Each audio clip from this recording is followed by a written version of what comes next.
आप अपने drop box appointment के लिए पूरी तैयारी के साथ गए, लेकिन वहां पहुंचकर आपको ये कह दिया गया कि आप एलिजिबल ही नहीं हैं। बिना किसी चेतावनी, बिना किसी अपडेट के यही हजारों लोगों के साथ हो रहा है। तो आखिर ये नया नियम क्या है और आप इससे कैसे बच सकते हैं? आइए पूरी जानकारी लेते हैं। इस वीडियो में एक महत्वपूर्ण बदलाव के बारे में बात की जाएगी जो ड्रॉप बॉक्स प्रक्रिया में आया है और चुपचाप द 10th of February 2025 से लागू हो चुका है। कोई आधिकारिक घोषणा नहीं, एम्बेसी की कोई ट्वीट नहीं, उनके सोशल मीडिया हैंडल पर कोई पोस्ट, लेकिन ये बदलाव आ चुका है और हजारों लोगों को प्रभावित कर रहा है। तो चलिए सीधा मुद्दे पर आते हैं। सबसे पहले ये जानना जरूरी है कि यूएस ड्रॉप बॉक्स प्रक्रिया आपको बिना किसी इंटरव्यू के अपना वीजा रिन्यू करने की अनुमति देती है। इस प्रक्रिया में आपको DS-160 फॉर्म भरना होता है, अपने डॉक्यूमेंट्स और पासपोर्ट के साथ सबमिट करना होता है और वीजा स्टैंप होकर वापस भेज दिया जाता है। अब तक नियम था कि अगर आपका वीजा पिछले 48 महीनों में एक्सपायर हुआ है तो आप इस ड्रॉप बॉक्स के लिए एलिजिबल हैं। यह नियम कोविड के दौरान वेटिंग टाइम कम करने के लिए लाया गया था। अब अचानक द 10th of February 2025 से यह नियम बदलकर 12 महीने का हो गया है। मतलब अब आप ड्रॉप बॉक्स के लिए तभी एलिजिबल हैं अगर आपका वीजा पिछले 12 महीनों में एक्सपायर हुआ है। अगर आपका वीजा 1 साल से ज्यादा पहले एक्सपायर हो चुका है तो आप अब ड्रॉप बॉक्स के लिए एलिजिबल नहीं हैं और आपको रेगुलर अपॉइंटमेंट बुक करना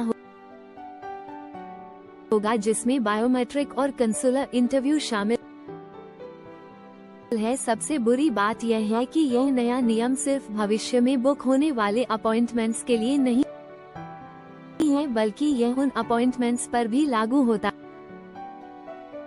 है जो पहले से बुक हो चुके हैं। मतलब अगर आपने एक ड्रॉप बॉक्स अपॉइंटमेंट बुक किया है लेकिन तारीख द 10th of February 2025 के बाद की है तो आप इस नए नियम के तहत आ जाते हैं। और अगर आपका वीजा पिछले 12 महीनों से ज्यादा पहले एक्सपायर हुआ है तो आप अब ड्रॉप बॉक्स के लिए एलिजिबल नहीं है। आपको रेगुलर इंटरव्यू के लिए जाना होगा। ये बिल्कुल द 12th of February को हुआ जब कुछ लोग ड्रॉप बॉक्स अपॉइंटमेंट के लिए गए और वहां उन्हें बताया गया कि आपका वीजा 12 महीने से ज्यादा पहले एक्सपायर हो चुका है, इसलिए आप इस नए नियम के तहत एलिजिबल नहीं है और आपको यह अपॉइंटमेंट कैंसिल करके नया इंटरव्यू बुक करना होगा। उनको पहले से कोई ईमेल या मैसेज नहीं भेजा गया था। और सोचिए कि VFS सेंटर में क्या कंफ्यूजन और अव्यवस्था हुई होगी इस नए नियम के अचानक लागू होने से। अगर आपने भी ऐसा अनुभव किया है तो कमेंट में जरूर बताएं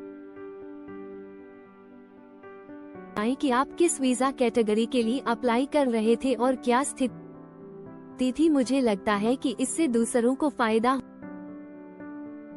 होगा। इस नए नियम का विश्लेषण करने पर हम देखते हैं कि 2 ग्रुप्स के लोग प्रभावित होंगे। पहला ग्रुप वे लोग जो पहले से यूएसए में हैं। अगर आप यूएसए में F1, H1B या H4 वीजा पर हैं और आपको वीजा रिन्यू करना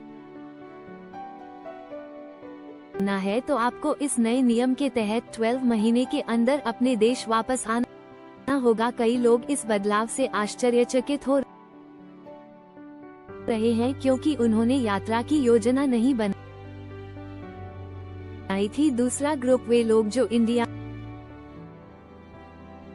में हैं। अगर आप इंडिया में हैं और अपना वीजा रिन्यू करना चाहते हैं तो अब विंडो छोटी हो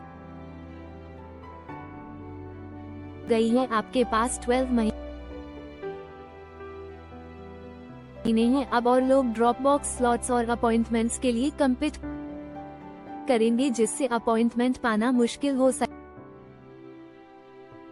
है। मुझे पता है कि यह सब अभी बहुत ओवरवेलमिंग लग सकता है, लेकिन वास्तव में इसे संभालने का तरीका यह है कि पहले से योजना बनाएं और तैयार रहें। हर कदम की योजना पहले से बनाएं, जैसे अपॉइंटमेंट बुक करना, सही DS-160 फॉर्म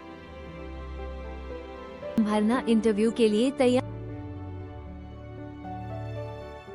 होना, अपने प्रोफाइल और योजनाओं के बारे में स्पष्टीकरण देना और मॉक इंटरव्यूज के माध्यम से अभ्यास करना। अगर आपको इनमें से किसी में मेरी मदद चाहिए तो जरूर संपर्क करें। आप मुझसे 1-to-1 सेशन बुक कर सकते हैं। मैंने कई क्लाइंट्स के साथ काम किया है और विभिन्न वीजा कैटेगरीज में उन्हें इंटरव्यूज, मॉक्स और DS-160 फॉर्म्स के माध्यम से सहायता की है, और हम आपके लिए भी यह कर सकते हैं। लिंक डिस्क्रिप्शन बॉक्स में देखी। वीडियो के अंत में मैं कुछ फैक्ट्स का जवाब दूंगा जो हमें पिछले 2 दिनों से मिल रहे हैं। पहला, क्या मेरा वीजा फीस अभी भी मान्य है? हाँ, वही वीजा फीस मान्य होगी। अगर उन्होंने आपको ड्रॉप बॉक्स अपॉइंटमेंट कैंसिल करने के लिए कहा है तो कैंसिल करने के बाद आप वही वीजा फीस का उपयोग अपने अगले रेगुलर अपॉइंटमेंट के लिए कर सकते हैं। आपको फीस फिर से नहीं चुकानी